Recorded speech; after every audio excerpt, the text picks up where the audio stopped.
I'm going to walk you through 6 tips for writing cold emails that comes to us from Harvard Business Review's A Guide to Cold Emailing. Now, these are not my own personal tips, but what I am going to do is add color to them by using examples of cold emails that I sent, as well as cold messages through LinkedIn and Facebook. And we're going to look at why some were successful and why others were okay and how I was able to improve them. Tip number 1, tailor your message to the recipient. Make it clear why you're emailing them as opposed to anyone else. This is one of the most important concepts in cold emails, because what you need to do is separate your email from generic junk. If people feel like your email is being broadcasted to a bunch of people, they're going to feel like you're just a me. How do I get something out of you? How do I extract money out of you? That's the perception they're going to have. But if they feel like they're in a unique position to receive value from this email, then they're far more likely to respond. And we're going to talk about how you approach this. And there are 2 different ways. There's a scalable way where you're able to tailor the message to a large group of people and automate the cold emails. And then there's the manual way, which is where you actually go in and write from scratch an email to that individual. So we're going to start by looking at the scalable way. Now, I use this program called Lemlist. It's a cold email tool. I recommend it if you aren't already using something, but there are lots of good cold email systems out there. And what I did was I set up a series of emails. So I had a step 1 email, and then there was a delay of 5 days, and then a step 2 email. And one of the things that I really want to point out here is the difference in performance. Now, take this with a grain of salt. This wasn't a huge campaign. Some of them I was sending to thousands of people, but this was just to 25 highly influential people. And you'll see that just by sending 1 follow-up email, the reply rate jumped from 16% to 20%. And the open rate went from 24% to 36%. In some cases, when I'm going after highly influential people, I can send follow-up emails upwards of, say, 10. If you're doing a long lead nurturing program, you might even have 12 months worth of emails if you have the capacity to write that sort of thing. But in cases like that, where you're sending tons and tons of follow-up emails, these delays will probably need to be longer. So even though you may be sending 1 email a week, eventually you're probably just going to want to send 1 every 2 weeks or even every month. So you can modify these. The other thing I want to point out here is that there was a 3rd email, but it didn't add much value. It was actually just the single follow-up increased the performance. All right, so back to the point I was making about tailoring your ads to specific people. So there are 2 important ways how this is tailored. So the first is just first name, curly brackets.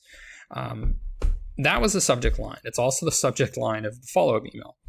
One thing that I want to point out is that subject lines are far less important than people realize. You can have the exact same subject line and vastly different open rates.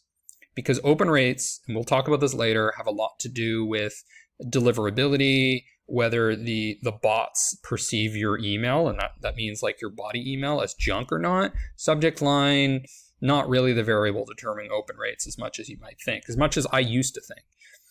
So, okay, so I'm personalizing with the name. All right, I mean, a lot of people do that. Sometimes people know that it's still automated. The important tailoring that's happening here is this. CVPNs. Now, it doesn't really matter what this is, right? It's some designation that I'm only sending this email to.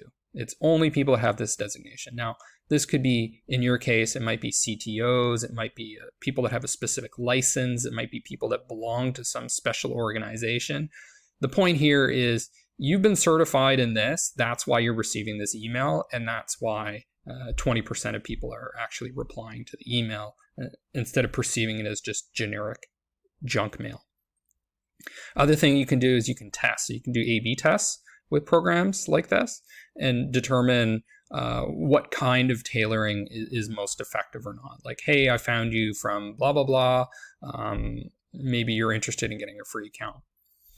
Also note the tone of voice that I have in this. It's personalized, it has enthusiasm. Please let me know when I'll set up your account. So it's not, get a free account. It's going to be thrown in this black box where some engineer or somebody will set you up the account. It's I personally will set up your account. So in that case, I'm tailoring it in such a way that I want them to reply, right? I want a higher reply rate. In some cases, with cold emails, you actually don't want them to reply. What you want them to do is click your email to get more information, because you know they're not ready to have a conversation with you, and maybe you don't even want to spend your time having a conversation until they're more informed. So in cases like that, word the email accordingly. Do you want them to reply or do you want them to click? Because that can be very different. Okay, so this is what the second email looked like.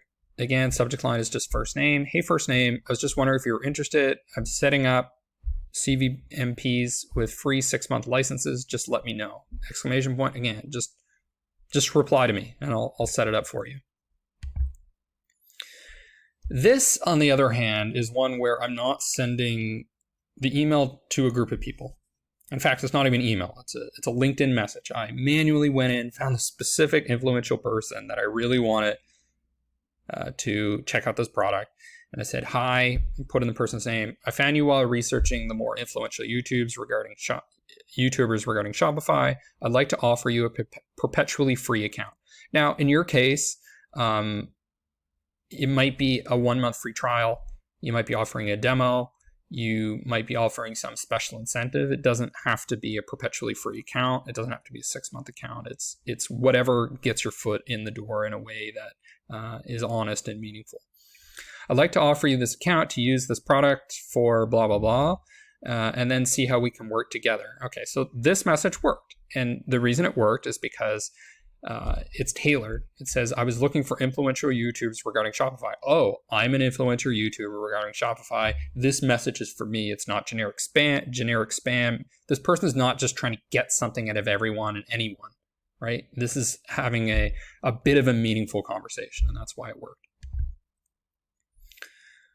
Now, this example was me trying to send to a group of influential people. Open rates around close to 50%, which was good. 8% click, 4% reply. Okay, so performance is okay, right? Nothing great. And it's pretty much taking the same approach as I did with the other one. I'm giving away 25 free license to certain VIPs in this specific industry. If you're interested, please let me know and I'll set up your account. So I think one of the challenges here is when you're going after people that are very, very influential, very, very busy, sometimes a more personalized approach is going to make sure you get through. And the way that I did that was I actually went to the website for the #1 most influential person in this industry in the United States. Okay, one of the biggest brands in the industry. And all I did was I submitted a form. So that's why the formatting is all messed up here. You see this apostrophe as the 3 slashes? That's because I didn't actually email. I sent a submission form on their website to make sure it actually went through. So that's one way to get around loopholes in terms of deliverability. And I just said, hi, first name. I'd like to give you a perpetually free account to use this industry-specific product. Please let me know if you're interested. I'll set it up with a temporary password. Thank you, smiley face. So personalized, one-to-one conversation. I actually didn't do a lot of tailoring. And here's why, okay? If you were applying to Harvard, do you need to say why you want to go to Harvard? Not really, right? They're the #1 brand in education. So it's kind of like, who wouldn't want to go to Harvard, right? They know you want to go to Harvard. Okay, you need to prove that you have something valuable. So I think this is similar to the situation here, right? This is the #1. She's the #1 brand in this industry. And all I really need to do is call out that industry, and then she knows why it's for her, right? If they're that big, they're not going to worry that you're just some generic spam thing, especially when I'm taking kind of a short personalized approach and I'm using smiley faces. And that's what it is. I want to have a personal conversation with her. There's nothing dishonest. There's nothing deceptive here. I'm not throwing out a whole bunch of bullet points trying to sell my product. No, I really want this highly influential person to check it out. So that's why I'm saying I'm going to set you up with the password, and it worked. Extremely effective, just sending a little email submission form like that. So next we'll move on to tip number 2.